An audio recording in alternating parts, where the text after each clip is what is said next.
Selamat pagi, siang, sore, dan malam untuk semuanya. Perkenalkan, nama saya Wahyu Rizky dengan NIM 11S23040. Hari ini saya akan membahas tentang salah satu konsep fundamental dalam jaringan komputer, yaitu OSI model dan fungsi setiap layernya. Melalui presentasi ini, saya berharap dapat membantu teman-teman memahami bagaimana data dikirim dan diterima dalam jaringan komputer.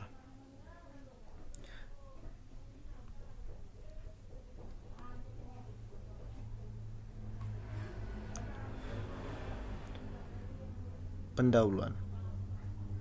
Definisi OSI model. OSI model, atau dapat kita sebut dengan Open System Interconnection, adalah model konseptual yang digunakan untuk memahami bagaimana komunikasi jaringan terjadi.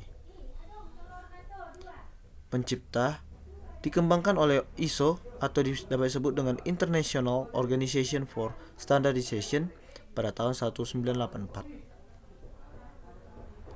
Ini adalah logo icon yang digunakan OSI model atau kita sebut dengan Open System Interconnection. Jadi apa sih tujuannya? Pertama, membagi proses komunikasi data menjadi 7 layer yang saling berinteraksi untuk memudahkan pemahaman dan pengolahan jaringan.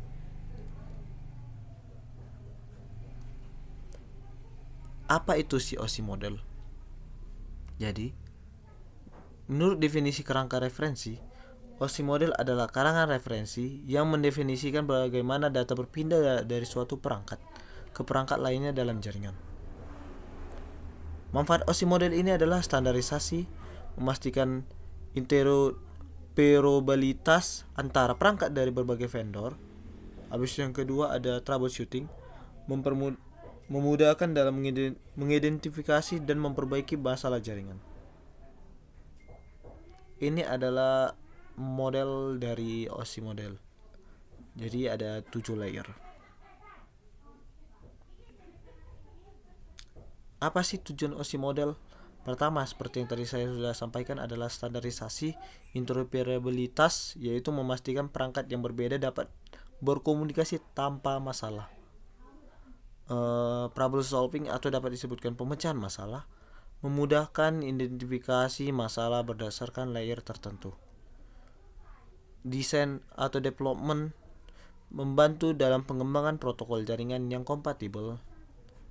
Pengembangan teknologi, memungkinkan inovasi dalam teknologi jaringan tanpa mengganggu standar yang ada.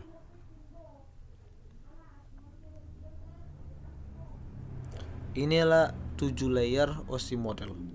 Namun fungsinya ini masih kita kasih tahu dengan fungsi utama atau fungsi yang singkatnya. Seperti ada physical dari layer pertama, yaitu media fisik, transmisi bit.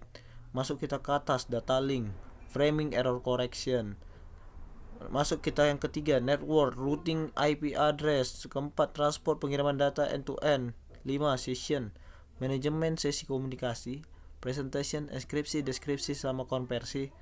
Ketujuh, antarmuka pengguna aplikasi. Ini adalah 7 layer yang masih kita singkat kita bahas. Oke, selanjutnya kita akan membahas ketujuh semua dari OSI model. Layer pertama, physical. Physical layer adalah lapisan pertama yang bertanggung jawab atas transmisi fisik data yang melalui seperti kabel, serat optik, atau sinyal dari kabel. Bisa kita cerna, berarti fungsi utamanya itu adalah transmisi bit melalui media fisik seperti kabel, sinyal, konektor. Kayak inilah awal fisiknya yang dapat menghubungkan antar dua device gitu untuk dalam sebuah jaringan. Jadi komponen utamanya itu ada seperti kabel Ethernet, habis itu fiber optik, hub, repeater. Itulah yang betul-betul nyata kita lihat di dunia nyata. Contoh teknologi yang dipakai adalah Ethernet, USB, and then Bluetooth. Lanjut kita ke layer 2. Layer 2 adalah layer yang bertugas mengemas data menjadi frame dan menangani pengamatan fisik melalui MAC address. Berarti dari fungsi yang tadi bisa kita cerna, dapat dia seperti membuat frame, mengontrol error, lalu mengatur alamat MAC. Jadi sublayernya itu dibagi menjadi dua lagi, seperti Logic Link Control LLC mengontrol alur data dan error, MAC Media Access Control mengatur akses ke media fisik. Ini contoh protokolnya seperti Ethernet, PPP, 3P atau Wi-Fi. Lalu kita masuk ke layer 3, Network Layer. Network Layer adalah menangani routing data melalui jaringan. Di sini pengamatan logis seperti IP address digunakan untuk menentukan tujuan paket data. Berarti bisa kita simpulkan fungsi utamanya adalah routing.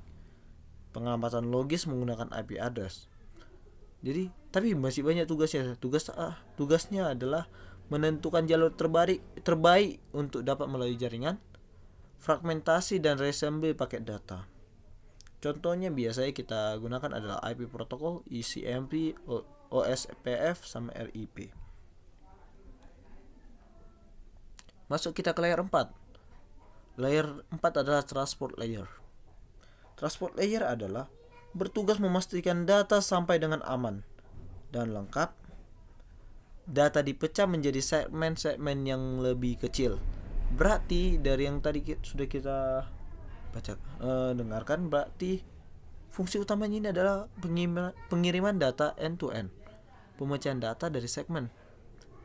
Habis itu protokolnya itu adalah TCP, Reliable Connection Oriented, UDP User Datagram Protocol, ini Reliable Connectionless. Inilah salah satu yang biasanya digunakan. Lalu tugas tambahnya ini kayak flow control. Flow control ini digunakan di layer 4. Biasanya ini dapat mengatur setiap pergerakan transportnya sebuah data di jaringan komputer. And then dia bisa kita lihat memperbaiki sebuah error recovery. Masuk kita ke layer 5, Session itu adalah mengolah sesi komunikasi antar perangkat seperti membuka, memelihara, dan menutup. Berarti kita tahu fungsi utamanya adalah mengatur sesi komunikasi antara dua perangkat. Tugas utama yang tadi kita dengar berarti membuka, memelihara, dan menutup. Mengolah dialog atau ini mengolah dialog ini berarti ada dua bentuk dia, duplex, half duplex.